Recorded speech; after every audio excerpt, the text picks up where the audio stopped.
ओम नमः शिवाय, जय महाकाल, जय माता दी। दोस्तों, भगवान शिव जी आपको और आपके पूरे परिवार को हमेशा सुखी स्वस्थ सुरक्षित रखें। इसी कामना के साथ आज का वीडियो हम शुरू करेंगे। दोस्तों, जैसा कि आप सभी को पता है कि साल 2024 में वट सावित्री का व्रत 6 जून दिन गुरुवार को मनाया जा रहा है। आज इस वीडियो में मैं बहुत ही ज़्यादा डिटेल में बात करने वाली हूँ कि क्या गर्भावस्था के दौरान, प्रेगनेंसी के दौरान क्या व्रत रखना चाहिए या नहीं रखना चाहिए। साथ ही साथ हम इस विषय में भी बात करेंगे कि क्या प्रेगनेंसी में, क्या गर्भावस्था में हम नया व्रत उठा सकते हैं या नहीं उठा सकते हैं, और क्या वट वृक्ष के नीचे जाकर प्रेगनेंसी की अवस्था में वट वृक्ष के फेरे या परिक्रमा लगा सकते हैं या नहीं लगा सकते हैं। तो बहुत ही विस्तार से और बहुत ही डिटेल में बात करने वाली हूँ, तो वीडियो को अच्छे से ध्यान से पूरा अंत तक सुनिएगा दोस्तों। तो चलिए सबसे पहले बात कर लेते हैं, क्या गर्भावस्था में, क्या प्रेगनेंसी के दौरान वट सावित्री का व्रत रखना चाहिए या नहीं रखना चाहिए। देखिए दोस्तों, जो माताएं बहनें मेरी पहले से व्रत रखती आ रही हैं और इस समय वो गर्भावस्था की बहुत ही अच्छे पल से गुजर रही हैं, तो उनको तो व्रत निरंतर कंटिन्यू करना ही पड़ेगा, क्योंकि बड़े व्रत हैं, सुहाग वाले व्रत हैं, साल के मतलब बहुत ही महत्वपूर्ण व्रत हैं। तो वे तो जो है व्रत को इस तरह से छोड़ नहीं सकती हैं बीच में। लेकिन हाँ, पेट में पल रहे शिशु के बारे में भी उनको पूरा ध्यान रखना है। मेरी बहुत सी ऐसी बहनें होंगी जो इस समय प्रेगनेंसी के बहुत ही अच्छे पल से गुजर रही होंगी, लेकिन वो पहले से व्रत रख रही हैं और अभी वो गर्भावस्था में है, तो उन्हें व्रत संपूर्ण करना है, उन्हें व्रत निरंतर करना है। लेकिन अपने स्वास्थ्य को ध्यान में रखते हुए, अपने पेट में पल रहे शिशु के स्वास्थ्य को ध्यान में रखते हुए व्रत को करना है। व्रत पूरे नियम से करेंगे, व्रत पूरे विधि विधान से करेंगे जैसे आपके यहाँ रखा जाता है। लेकिन हाँ, अगर आपको पानी पीने का मन करे तो आप पी सकते हैं, आप फल भी खा सकते हैं, आप नारियल पानी भी पी सकते हैं। ऐसा नहीं है कि बिल्कुल आपको मतलब पूरा संपूर्ण मतलब खाली पेट ही रहना है। नहीं, आपको शिशु के बारे में भी सोचना है, क्योंकि स्वास्थ्य बिगड़ सकता है, गर्मी का भी समय चल रहा है।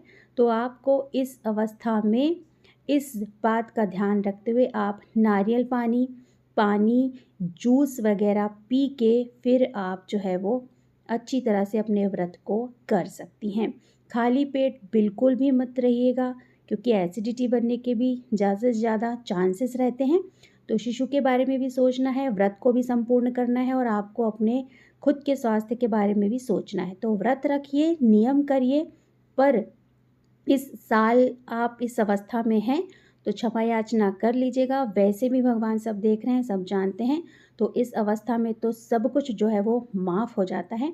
तो अपने शिशु को ध्यान में रखते हुए और अपने स्वास्थ्य को ध्यान में रखते हुए आप जूस, नारियल पानी वगैरह ले सकती हैं और अपना व्रत जो है वो निरंतर कर सकती हैं। अब बात कर लेते हैं कि क्या गर्भावस्था में आपको वट वृक्ष के नीचे जाकर फेरे परिक्रमा लगाने हैं या नहीं लगाने हैं। देखिए, पुराने बड़े बुजुर्ग जो कहते हैं वो कुछ सोच समझ कर ही कहते हैं। ऐसे में वट वृक्ष के नीचे नहीं जाया जाता है, यानी गर्भावस्था जब होती है तो वट वृक्ष के नीचे, पीपल के वृक्ष के नीचे या किसी भी वृक्ष के नीचे नहीं जाया जाता है। ऐसा पुराने बड़े बुजुर्ग हमारे यहाँ के कहते हैं। तो हमारे यहाँ का तो यही नियम है। बाकी आप अपने घर के नियम और अपने घर के रीति रिवाज देख लीजिएगा। अगर आपके यहाँ जाया जाता है तो फिर आप अपने नियम के मतलब अपने घर के नियम के अनुसार कार्य कर सकते हैं। लेकिन गर्भावस्था में, प्रेगनेंसी के दौरान वट वृक्ष के नीचे, पीपल वृक्ष के नीचे, आंवले के वृक्ष के नीचे, किसी भी वट मतलब वृक्ष के नीचे नहीं जाया जाता है। तो वैसे आम तौर पे आपको एक बात बता दूं कि वट वृक्ष के नीचे जाके गर्भावस्था की स्थिति में जो है वो पूजा भी नहीं की जाती है। अब बात कर लेते हैं कि क्या फेरे परिक्रमा लगा सकते हैं। जाहिर सी बात है, जब आप वट वृक्ष के नीचे जाके पूजा करनी ही नहीं है इस अवस्था में, तो फेरे लगाने का कोई सवाल ही नहीं उठता है।